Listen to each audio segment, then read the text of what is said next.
Thank you, Riv, out here after that Game 1 pickup there for Cloud9. But where I want to start is actually with TSM, because I want to go with what their game plan was, which looked really solid to start out. They put a lot of focus mid to sway that matchup in the mid lane that a lot of people were saying this series would hinge on. Yeah, and honestly, TSM did a good job of that. Hey, look, a very early gank, the trio lane of Dyrus and Santorin and Lustboy, they roam mid, they trade flash for flash, they get down to bot lane in time to absorb the wave, like very smart things by these guys. And of course, as the casters mentioned, they come back in time before the flash is back up. First blood on an Urgot, push the top lane turret down. And this comp works so well off of snowballing the two big TSM members. Bjergsen gets ahead. Wild Turtle gets a strong early game champion who can knock down turrets. And if you siege up on a turret, you have to respect Charm at all times, you have to respect Bubble at all times, and Jinx does all the heavy lifting on turret kills, and all these things work very well for TSM. Yeah, and you have to keep that Urgot down too, because it's a quadra tank composition from Cloud9. They banned out the Janna and went for hard engage, so keeping that Urgot down is imperative, because if that Urgot gets up, he rushes the Frozen Heart, and it keeps Wild Turtle's damage down too. Yeah, and what was very interesting, you talk about the bans coming out here, there's actually a couple of points I noticed Lustboy not used to playing Nami in this kind of a matchup, right? Hard engaged team versus disengaged team. The big climactic Baron fight, there was an opening to tidal wave the team and disengage. When they put the Chompers down, the team goes around it, they're funneling through a very small choke. That tidal wave stops the team fight guaranteed. But it doesn't come out because he's not used to the matchup. He's not used to having to tidal wave early to disengage. And so, right, the rest of Cena actually gets in on that fight. Like, those are things that are really important, where TSM's not ready for this level of pressure on their compositions. Yeah, continuing down the line of the early game for TSM, too, we have to look at the fact that their pressure in lanes was pretty phenomenal, right? Yes. They were taking things off of Dyrus getting camped, which is great. If you're trading one death for a turret every time, fantastic. And their wave manipulation was actually pretty phenomenal in the early parts of the game. So takeaways here for TSM, fantastic there. I want to look at how it fell apart, though. Yes. Stop grouping up against the teamfight comp, because that comp only has Sivir for wave clear and a little bit of Maokai. You have multiple wave clear champions, Gragas, Lulu, Jinx, Ahri, all 4 champions that can like range wave clear very effectively. Split push, don't let that composition group up, because they work best when they group up. If you group up against a quadra tank comp that has a Maokai in it too, he just reduces everybody's damage taken, and it's impossible to knock them down. They just barrel and face roll that team fight. So stop grouping up, keep pushing objectives and forcing things, and they had lapses in vision, and that was the big thing too, is they should have so much vision that they can go between lanes. They lost that vision, and when you lose vision against a hard engage comp, they can camp an objective, and you have to face check him, and they get to force the fight. But that's the big difficulty here, is even if Bjergsen's off on the side split pushing, obviously it can't be Jinx split pushing, no escapes, right? That's the obvious choice here.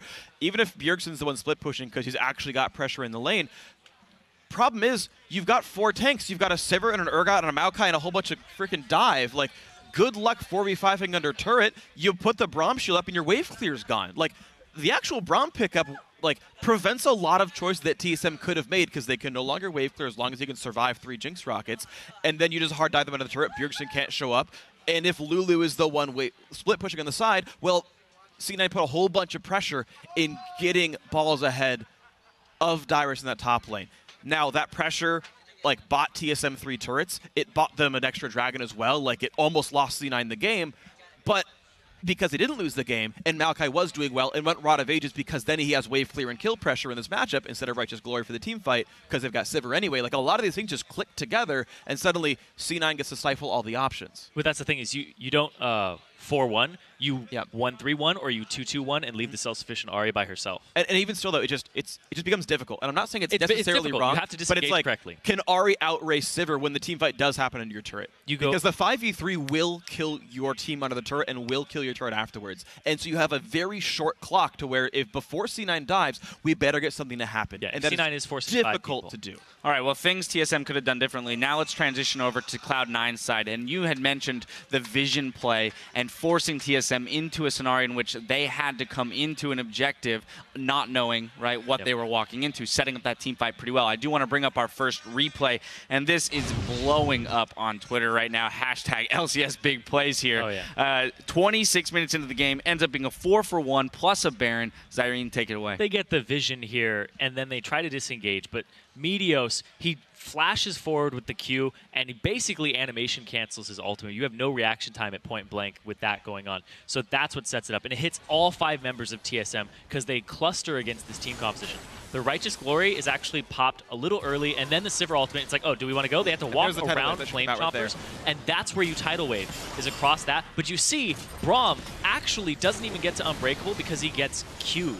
So it would have been a perfect tidal wave disengage that would have allowed them to get out of the Meteos ultimate in time to actually react to this team fight and kite backwards. But at this point in the game, Wild Turtle doesn't have the damage, and the Glacial Fissure comes across him, so he's not able to reposition, and Sneaky just gets free pop shots on him at that point. Yeah, Sivir's actually really good in AoE comps like this. It's very hard to deal a lot of damage as an AD carry like Sivir. I usually call her in casts a low damage AD carry for the utility because your range is low, you're often under threat, kiting's pretty hard on her, she doesn't always run very fast.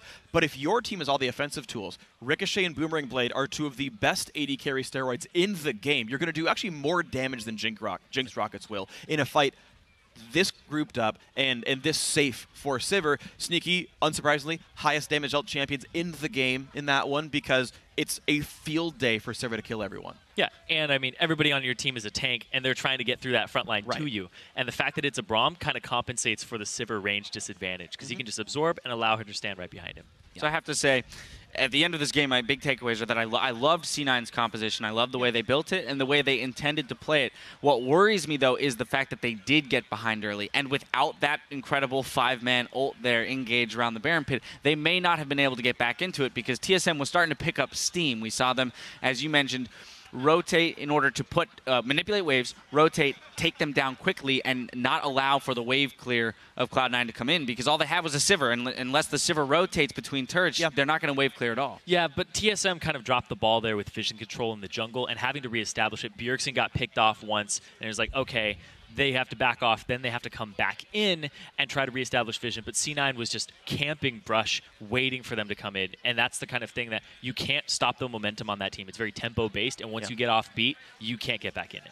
Yeah, I wanted to see a bit more from TSM in the first 20 minutes. Yeah. Bjergsen got ahead. He had mid pushed in at all times. And when you have mid pushed in, you can use mid to get vision control, right? He and Santorin can go off. Like, you saw him steal a blue buff early on in the game. You can see him go and ward up the jungle. And they can use this to track Meteos. And they saw Meteos go top lane a lot, and so they pressured bot lane. But they could have pressured bot lane more by tracking Meteos a little bit more here.